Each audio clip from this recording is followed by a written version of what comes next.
آج تراویح میں اپنے دوسرے پارے کے رکوع سے تیسرے پارے کے نصف پر سماعت کیا ہے۔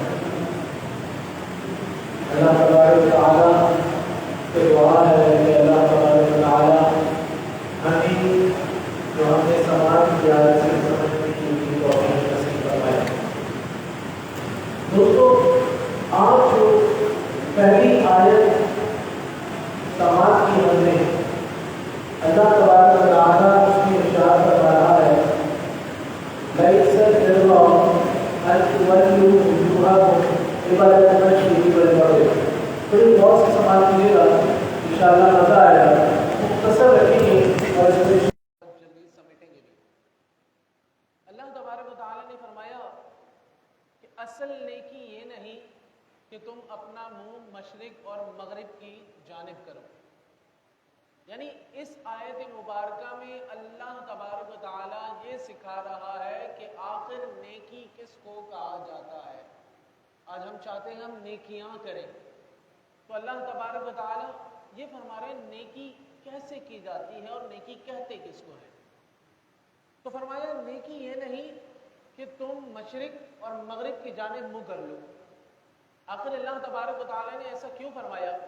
اس کی وجہ یہ ہے کہ جب اللہ تعالیٰ نے بیت المقدس سے کعبہ شریف کو قبلہ بنایا تو مشرکین، منافقین اور یہودیوں نے سوالات کھڑے کر دیے، جس میں یہودی پیش رہے۔ انہوں نے کہا آخر کون سی وجہ ہے کہ مسلمانوں کو کون سی ایسی چیز ہے جس نے ان کا رخ تبدیل کر دیا ہے؟ یعنی بیت المقدس سے وہ کعبہ شریف کی طرف منہ کرنے لگے ہیں، کس چیز نے یہ کیا ہے؟ اور طرح طرح کی باتیں کی۔ تو اللہ تبارک و تعالیٰ نے یہاں نازل فرمایا کہ مشرق کی جانب اور مغرب کی جانب منہ کر لینا یہ نیکی نہیں ہے۔ یعنی لوگوں کو یہ سمجھایا کہ تمہاری ہر نیکی میں نگاہ کہاں ہونی چاہیے؟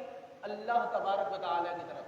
لہٰذا کعبہ شریف ہو یا بیت المقدس ہو، وہ اپنی حیثیت کے مطابق خود افضلیت نہیں رکھتے، بلکہ اللہ تبارک و تعالیٰ جس کو فضیلت دیتا ہے وہ افضلیت رکھتا ہے۔ تو لہٰذا یہی اللہ تبارک و تعالیٰ نے سمجھایا نیکی یہ نہیں ہے کہ آپ کہیں کھڑے ہو گئے اور وہاں آپ نے شروع کر دیا۔ فرمایا نہیں، ہر نیکی وہ ہے جس میں نگاہ تمہاری رب کی طرف ہو، تاکہ تم وہ نیکی کرو تو تمہیں رب حاصل ہو جائے۔ نیکی اسے کہتے ہیں۔ اب سکھایا اللہ تبارک و تعالیٰ نے آخر نیکی کہتے کسے ہیں۔ فرمایا وَلَٰكِنَّ الْبِرَّ مَنْ آمَنَ بِاللَّهِ وَالْيَوْمِ الْآخِرِ وَالْمَلَائِكَةِ وَالْكِتَابِ وَالنَّبِيِّينَ۔ فرمایا نیکی اسے کہتے ہیں کہ تم ایمان لاؤ اللہ تبارک و تعالیٰ پر۔ یعنی ہمارا تو ایمان ہے اللہ تعالیٰ پر، لیکن وہی بات اللہ تعالیٰ سمجھا رہا ہے کہ جو بھی کام ہو تمہاری نگاہ یہ ہو کہ میرا رب مجھے حاصل ہو جائے گا، ایسا ایمان لاؤ۔ پھر فرمایا اللہ پر ایمان لاؤ، یوم آخرت پر ایمان لاؤ۔ یعنی جو بھی عمل کر رہے ہو اس بات پر تمہارا یقین ہو کہ تم نے بروز حشر اللہ تبارک و تعالیٰ کو منہ دکھانا ہے۔ یوم الآخر، دوسرا کیا کہ وہ اللہ تبارک و تعالیٰ پر ایمان لانا ہے اور یوم آخرت پر ایمان لانا ہے۔ تیسرا فرمایا ملائکہ پر ایمان لاؤ، ایسا ایمان کہ تمہیں پتا ہو دونوں فرشتے بیٹھے ہیں، ہمارے اعمال لکھ رہے ہیں، لہٰذا تمہیں یہ بھی پتا ہو کہ موت کے بعد قبر کے اندر فرشتے آ کر سوال کریں گے، تمہیں یہ بھی پتا ہو کہ اللہ تبارک و تعالیٰ نے فرشتے مقرر فرمائے ہیں، لہٰذا ایسا کامل ایمان لاؤ کہ تمہیں پتا ہونا چاہیے فرشتے موجود ہیں۔ تیسرا فرمایا بل کتاب پر ایمان لاؤ، یعنی قرآن مجید کو پڑھا کرو، اسے سمجھا کرو کہ رب تم سے کہنا کیا چاہ رہا ہے، کیا سکھا رہا ہے، کتاب پر اس طرح ایمان لانا ہے۔ لہٰذا آج یہ منع نہیں ہے کہ ہم کہتے ہیں کہ قرآن مجید ہم نے رمضان میں 10 ختم کیے، 15 ختم کیے، لیکن سمجھے نہیں کہ رب ہم سے کیا کہہ رہا ہے، تو فائدہ کیا؟ تو لہٰذا سمجھنا بھی ضروری ہے کہ اللہ تعالیٰ ہم سے کیا فرما رہا ہے۔ ہمیں یہ جستجو ہونی چاہیے کہ ہم سے کیا کہا گیا، کون سی بات سمجھائی گئی، کون سا واقعے سے ہمیں عبرت دی گئی، تو ہمیں سمجھنا چاہیے۔ تو اللہ تعالیٰ ہمیں سمجھنے کی بھی توفیق عطا فرمائے۔ اور کیا فرمایا نیکی یہ بھی ہے کہ تم انبیاء پر ایمان لاؤ، یعنی تمام انبیاء پر ایمان لاؤ اور حضور نبی کریم صلی اللہ علیہ وسلم کی سچی اتباع اور آپ سے سچا عشق کرو، یہ نیکی ہے۔ یعنی پہلی بات کیا فرمائی کہ اللہ پر ایمان، یوم آخرت پر ایمان، ملائکہ پر ایمان، کتابوں پر ایمان اور انبیاء پر ایمان۔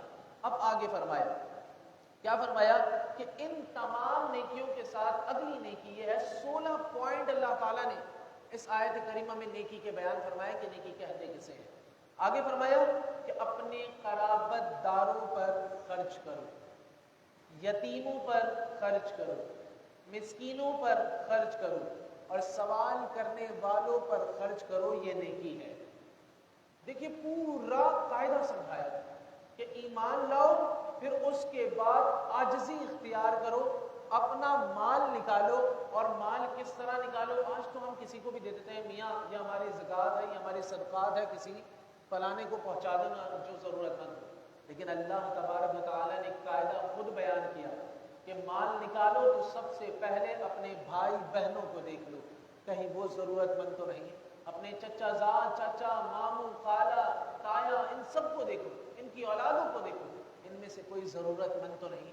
اگر ضرورت مند ہے تو اس کا گھر سب سے پہلے بھرنا چاہیے، یہ اللہ تبارک و تعالیٰ نے قاعدہ فرمایا ہے۔ پھر دوسرا حق تمہارے مالوں میں سے کس کا ہے؟ فرمایا یتیموں کا۔ یتیم اس بچے کو کہتے ہیں جس کا باپ جو بچہ چھوٹی عمر میں ہو اور اس کے والد چلے جائے، لہٰذا آقا کریم صلی اللہ علیہ وسلم نے فرمایا اس کے سر پہ ہاتھ پھیرنا بھی نیکیاں ہیں، جتنی تم نے اس کے سر پہ جتنی بار ہاتھ پھیرا ہے اتنی نیکیاں اللہ تبارک و تعالیٰ تمہاری پنجرے میں ڈال دیتا ہے۔ تیسرا حق تمہارے مال میں کس کا ہے؟ فرمایا مسکینوں کا۔ مسکین کسے کہتے ہیں دوستو؟ حدیث مبارک میں آیا، آقا کریم صلی اللہ علیہ وسلم نے ارشاد فرمایا مسکین اس شخص کو نہیں کہتے کہ جو تم سے 1 کھجور اور 2 کھجور کا سوال کر لے، بلکہ مسکین وہ ہے جس کی صورت حال دیکھ کر تمہیں یہ پتہ نہ چلے کہ یہ ضرورت مند ہے، کہ اگر تمہیں پتہ چل جائے گا تو تم اسے دے دو گے۔ مسکین اس طرح اپنے آپ کو چھپا کر رکھتا ہے، یعنی صحیح معنوں میں مسکین کسے کہا جاتا ہے؟ سفید پوش کو کہا جاتا ہے، جو اپنی حالت کو چھپا کر رکھتا ہے۔ تو لہٰذا تمہارے مال میں تیسرا حق کس کا ہے؟ سفید پوش کا ہے۔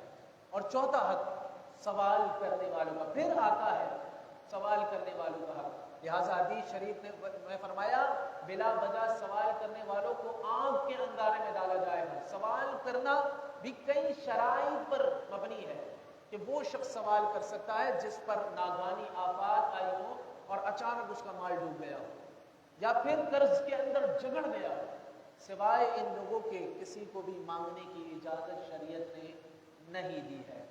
پھر آگے فرمایا قیدیوں، پھر اس کے بعد نیکی یہ ہے کہ تم قیدیوں پر خرچ کرو، یعنی ان کی مدد کرو کہ وہ بے گناہ تو نہیں ہے، ان کے اوپر مال خرچ کرو، ان کی مدد کرو۔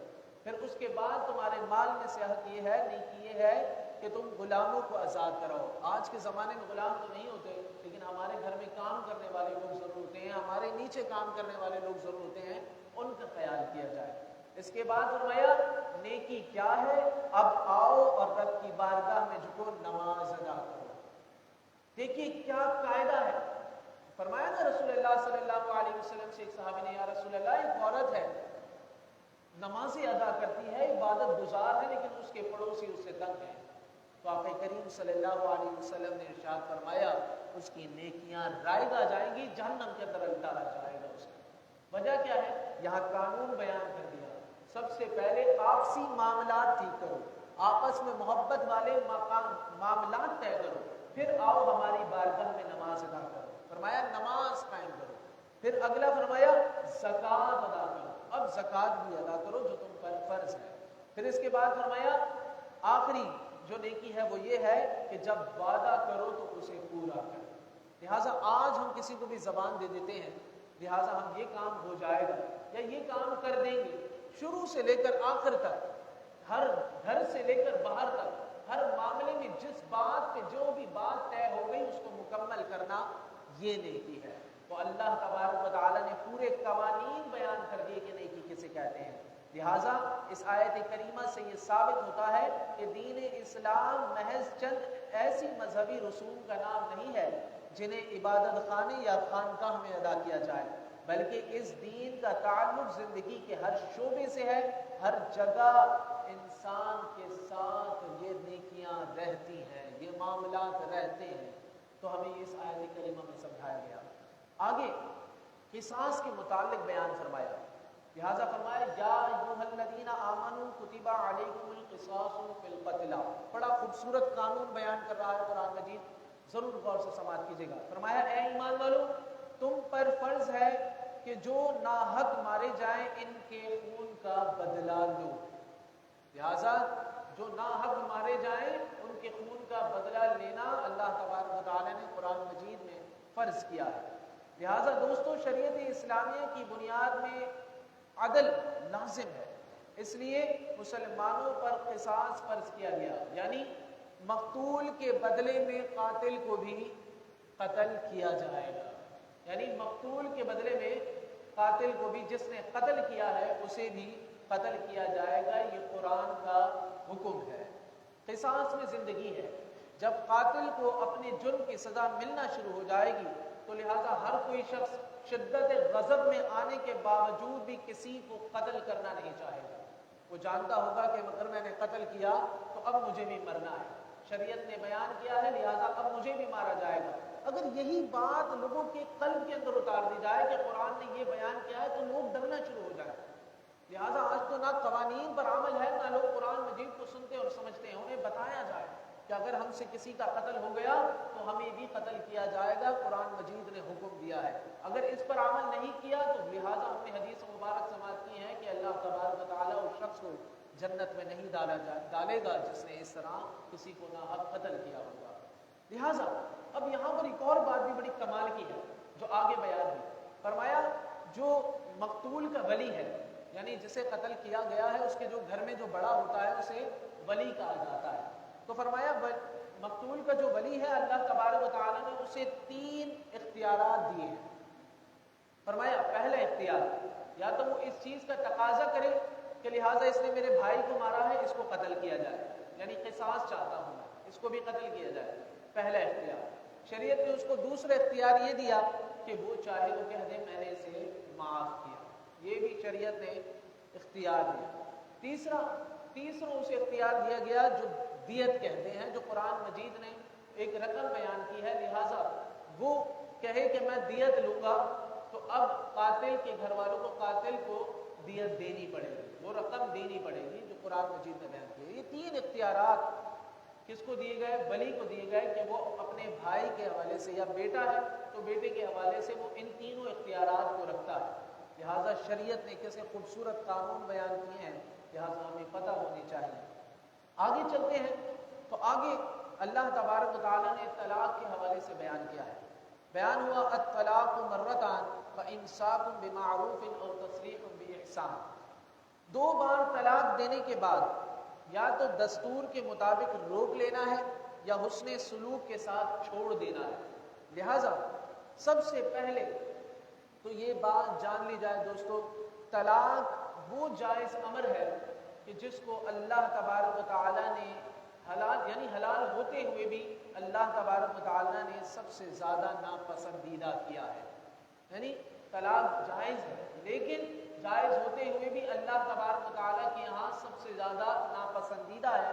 لہٰذا قرآن اور سنت کی ہدایت کی روشنی میں شوہر پر لازم ہے کہ اختلاف اور نزاع کی حالت میں حتی الامکان طلاق دینے سے گریز کرے، لیکن یعنی کہ اسے چاہیے کہ وہ گریز کرے۔ اگر خود سے معاملہ ہینڈل نہیں ہو رہا تو اب گھر والوں کو بٹھائے، اس کے گھر والوں کو بٹھائے۔ شریعت بہت طویل بحث کرتی ہے اس میں، تب بھی معاملہ سیٹ نہیں ہو رہا۔ اب بات یہاں تک پہنچ چکی ہے کہ بد کرداری، بد اخلاقی، باغیانہ رویہ، یہ سب کچھ آ چکا ہے اور گھر ایک جہنم بن چکا ہے۔ لہٰذا اب سکون کے لیے اور اس معاملے کو ختم کیا جائے اور طلاق کے علاوہ اب کوئی چارہ نہیں ہے تو اب طلاق دے دی جائے۔ لہٰذا اب جو قرآن مجید نے بیان کیا کہ 2 طلاقوں کے بعد یا تو روک لیا جائے یا پھر اسے اس نے سلوک کے ساتھ چھوڑ دیا جائے۔ یہاں پر پچھلے زمانے میں بھی غلطیاں تھیں اور آج کے زمانے میں بھی لوگ غلطیاں کرتے ہیں۔ یعنی کیا غلطیاں؟ کہ 100 طلاق دے چکے ہیں جب سے شادی ہوئی ہے، لیکن اب بھی کہتے ہیں کہ رجوع کا تعلق ہمارا ابھی بھی باقی ہے۔ لہٰذا لوگوں کی سمجھ یہ ہے کہ وہ سمجھتے ہیں شاید ایک ساتھ 3 طلاقیں دینے پر طلاق ہوتی ہے۔ ایسا نہیں ہے کہ 25 سال پہلے ایک دی، پھر اس کے بعد 25 سال بعد ایک دی، پھر اس کے بعد 25 سال بعد ایک دی، تو لہٰذا یہ ایک ہی ہوئی۔ لوگوں کا یہ کانسیپٹ ہے، آج تک اسی طرح جہالت والی سمجھ ہے۔ لہٰذا قرآن مجید یہ کہتا ہے کہ ایک بار طلاق دے دی، چاہے 50 سال بعد دوسری دی جائے، اب 2 طلاقیں ہو جائیں گی۔ یہ بات یاد رکھی جائے، قرآن مجید نے فرمایا 2 طلاقوں تک رجوع کر سکتا ہے، لیکن اگر تیسری ہوئی تو اس کے بعد رجوع نہیں کر سکتا۔ اور دوستو یہ ایک طویل بحث ہے، لہٰذا طلاق دینے کے ایام بھی مخصوص ہے کہ کس ایام میں طلاق دی جائے، کس طرح طلاق دی جاتی ہے، اور کس طرح طلاق دینے میں طلاق دینے والا سخت گناہگار ہوتا ہے۔ یہ پوری ایک مکمل بحث ہے، لہٰذا اس پر بھی انشاءاللہ کبھی وقت ملا یا آپ کو کبھی وقت ہو پوچھنا ہو تو آپ لوگ ضرور اس کے لیے وقت نکالیے گا، انشاءاللہ میں بیان کروں گا۔ آگے چلتے ہیں، آگے عدت کے حوالے سے بیان کیا گیا ہے۔ لہٰذا طلاق ہو جائے یا شوہر کی وفات کا سانحہ پیش آ جائے، دونوں صورتوں میں عورت پر عدت لازم ہے۔ یعنی اگر طلاق ہوئی ہو یا شوہر کی وفات ہوئی ہو، دونوں صورتوں میں عورت پر عدت لازم ہے۔ لہٰذا طلاق کی صورت میں عدت کی مدت 3 حیض ہے، یعنی 3 بار نواقی کے بعد پاک ہو جائے، یہ 3 حیض ہے، اس کے بعد وہ عدت سے باہر آ جائے گی۔ جبکہ شوہر کی وفات کی صورت میں عورت پر عدت جو ہے وہ 4 ماہ 10 دن ہے۔ یہ قرآن کا حکم ہے، اس پر عمل کرنا لازم ہے۔ اگر عدت نہیں گزاری گئی تو عورت کی سخت پکڑ ہے، وہ سخت گناہگار ہے۔ لہٰذا آگے بڑا خوبصورت ایک واقعہ بیان ہو رہا ہے تعاون کا، کہ اللہ تبارک و تعالیٰ بیان کر رہا ہے أَلَمْ تَرَ إِلَى الَّذِينَ خَرَجُوا مِنْ دِيَارِهِمْ وَهُمْ أُلُوفٌ حَذَرَ الْمَوْتِ۔ لہٰذا ایک قوم تھی جس کے حوالے سے یہ ذکر کیا گیا ہے، اللہ تعالیٰ فرماتا ہے کہ آپ نے ان لوگوں کو نہیں دیکھا جو ہزاروں کی تعداد میں موت کے خوف سے اپنے گھر سے نکلے، فقال لهم اللہ موتوا، بس اللہ نے ان سے فرمایا مر جاؤ، ثم احیاہم، پھر اللہ نے ان کو دوبارہ زندہ کر دیا۔ بے شک اللہ لوگوں پر فضل کرنے والا ہے، لیکن اکثر لوگ ناشکرے ہیں۔ کیا واقعہ ہے کہ اللہ تعالیٰ کچھ لوگوں کا ذکر کر رہا ہے کہ پہلے انہیں موت دی، پھر اس کے بعد دوبارہ زندہ کر دیا۔ دلچسپی لیجیے گا، بڑا خوبصورت واقعہ ہے۔ تو لہٰذا بیان ہوتا ہے داوردان نام کی ایک بستی کے قریب تعاون، یہ ایک بیماری ہے، یہ پھیل جاتی ہے تو ایک دوسرے سے لگتی ہے، یہ بیماری پھیل گئی۔ جب پھیلی تو اس شہر سے چند جماعتیں باہر نکل گئی، باہر نکلی تو وہ بچ گئی، جو اندر تھے ان میں سے کچھ مر گئے اور کچھ حیات رہے۔ تو لہٰذا جب یہ تعاون گزر گیا اور وہ باہر والے جو باہر نکلے تھے وہ تمام کے تمام حیات رہے، سیب رہے، وہ جب واپس آئے تو ان لوگوں نے ایک دوسرے سے ڈسکس کیا، لہٰذا تم لوگ باہر چلے گئے تھے، ہمارے ساتھ ہمارے بھائی بہن فلاں فلاں مر گئے، لہٰذا اگلی بار جب تعاون آئے گا تو ہم بھی باہر چلے جائیں گے۔ تو ان لوگوں نے پلاننگ بنا لی، اگلے سال پھر تعاون آیا، تو لہٰذا جب یہ بیماری پھیلی تو تمام کا تمام پوری جماعتیں شہر چھوڑ کر باہر نکل گئی۔ اللہ تبارک و تعالیٰ نے کا کرنا یہ تھا کہ وہ ایک بستی میں جا کر ٹھہرے جو 2 پہاڑ کے درمیان تھی۔ اللہ تعالیٰ نے 2 فرشتے بھیجے اور ان فرشتوں نے ان تمام لوگوں سے کہا مر جاؤ، ان تمام پر موت طاری ہو گئی۔ اب چند ایام کے بعد وہاں سے حضرت حزقیل علیہ السلام، اللہ کے نبی علیہ السلام کو گزر ہوا۔ جب آپ وہاں پہنچے تو انہوں نے دیکھا کہ ہڈیاں ہی ہڈیاں پڑی ہیں۔ پوچھا یا باری تعالیٰ آخر کیا معاملہ ہے؟